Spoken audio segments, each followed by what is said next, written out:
سے ابو ہریرہ رضی اللہ عنہ نے کہ رسول اللہ صلی اللہ علیہ وسلم نے فرمایا، روزہ دوزخ سے بچنے کے لیے ایک ڈھال ہے، اس لیے روزہ دار نہ فحش باتیں کرے اور نہ جہالت کی باتیں، اور اگر کوئی شخص اس سے لڑے یا اسے گالی دے تو اس کا جواب صرف یہ ہونا چاہیے کہ میں روزہ دار ہوں۔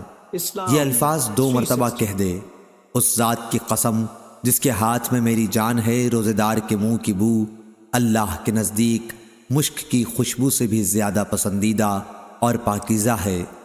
اللہ تعالیٰ فرماتا ہے، بندہ اپنا کھانا پینا اور اپنی شہوات میرے لیے چھوڑتا ہے، روزہ میرے لیے ہے اور میں ہی اس کا بدلہ دوں گا، اور دوسری نیکیوں کا ثواب بھی اصل نیکی کے 10 گنا ہوتا ہے۔ صحیح بخاری حدیث نمبر 1894۔ ابن ابی ذئب نے بیان کیا، ان سے سعید مقبری نے، ان سے ان کے والد کیسان نے، اور ان سے ابو ہریرہ رضی اللہ عنہ نے کہ رسول کریم صلی اللہ علیہ وسلم نے فرمایا، اگر کوئی شخص جھوٹ بولنا اور دغابازی کرنا روزے رکھ کر بھی نہ چھوڑے تو اللہ تعالیٰ کو اس کی کوئی ضرورت نہیں کہ وہ اپنا کھانا پینا چھوڑ دے۔ صحیح بخاری حدیث نمبر 1903۔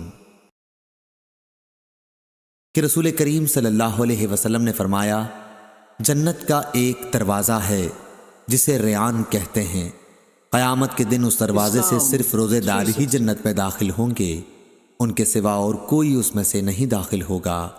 پکارا جائے گا کہ روزے دار کہاں ہیں؟ وہ کھڑے ہو جائیں گے، ان کے سوا اس سے اور کوئی نہیں اندر جانے پائے گا، اور جب یہ لوگ اندر چلے جائیں گے تو یہ دروازہ بند کر دیا جائے گا، پھر اس سے کوئی اندر نہ جا سکے گا۔ صحیح بخاری حدیث نمبر 1896۔